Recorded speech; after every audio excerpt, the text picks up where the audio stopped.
अस्सलाम वालेकुम, welcome to my YouTube channel. आज है क्लास 5। तो आज हम InShot में मौजूद की फ्रेम के ऑप्शन को कवर करेंगे। आपकी वीडियो को प्रोफेशनल लुक देने के लिए ये सबसे इंपॉर्टेंट ऑप्शन है। सबसे पहला तरीका एनिमेट स्टिकर पे आप लोग की फ्रेम यूज़ कर सकते हैं जो कुछ इस तरह की लुक देगा। चलते हैं इसके ट्यूटोरियल की तरफ। आपने आना है InShot ऐप में और यहाँ पे आपने कोई भी स्टिकर जो है उसको ऐड करने के लिए स्टिकर के ऑप्शन में जाना है और यहाँ से कट आउट के ऑप्शन में जाने के बाद आपने वो स्टिकर को इंपोर्ट कर लेना है इसमें।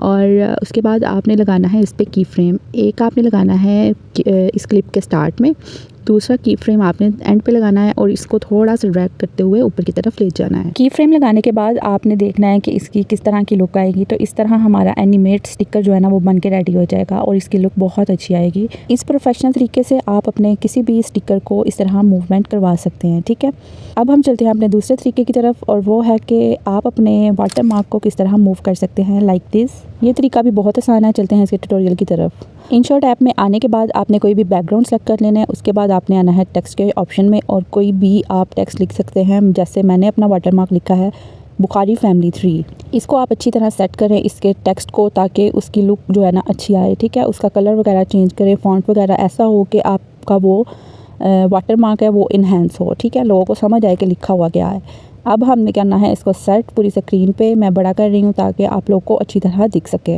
और ये छोटे छोटे स्टेप्स हैं जिनको आप स्किप नहीं कर सकते। स्किप करेंगे तो आपको बिल्कुल भी समझ नहीं आएगी, इसलिए आपने भी इसके स्टार्ट में एक लगाना है की फ्रेम।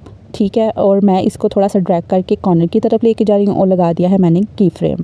अब हमने लगाना है थोड़ा सा आगे करके और इसकी मूवमेंट को हमने चेंज करना है। उसके बाद हमने सेकंड की फ्रेम लगाना है। अब थर्ड की फ्रेम लगाना है तो उसको भी हमने इसकी मूवमेंट को थोड़ा सा चेंज करना है और हमने थर्ड की फ्रेम लगा देना है।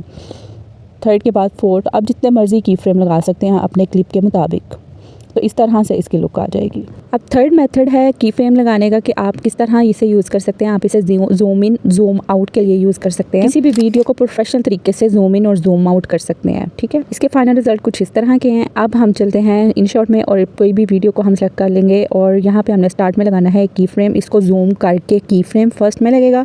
पहला की फ्रेम हमने वीडियो को थोड़ा जूम इन करके लगाया। अब हमने लास्ट पे लगाना है की फ्रेम और साथ ही इस वीडियो को फुल स्क्रीन पे कर देना है। ठीक है, और इस तरह की इसकी लुक आ जाएगी।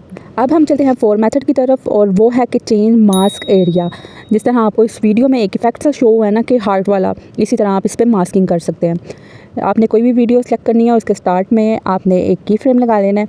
अब हमने इसका मास्क यूज़ करना है ये हार्ट वाला। ठीक है, मास्क के ऑप्शन में जाके आपने हार्ट वाला ऑप्शन चूज़ करना है और इसको छोटा कर देना है। ठीक है, अब हमने इसको सेलेक्ट करने के बाद थोड़ा सा आगे करके एक और की फ्रेम लगाना है और फिर मास्क के ऑप्शन में जाके इस मास्क को फुल स्क्रीन पे कर देना है लाइक दिस। ठीक है, तो आपका कुछ इस तरह का इफ़ेक्ट जो है ना वो शो हो जाएगा। ये कुछ तरीके मैंने आप लोगों को की फ्रेम को यूज़ करने के बता दिए हैं। अब आई होप सो आप लोग को समझ आ गई होगी। अगर आप लोग का कोई भी क्वेश्चन हो आप कमेंट में पूछ सकते हैं, मैं उस पर वीडियो बना दूँगी। ठीक है, और इसी तरह आप लोग मेरे अकाउंट को भी सपोर्ट करें और मेरे यूट्यूब चैनल को करें सब्सक्राइब। मिलते हैं नेक्स्ट वीडियो में। अल्लाह हाफ़िज़।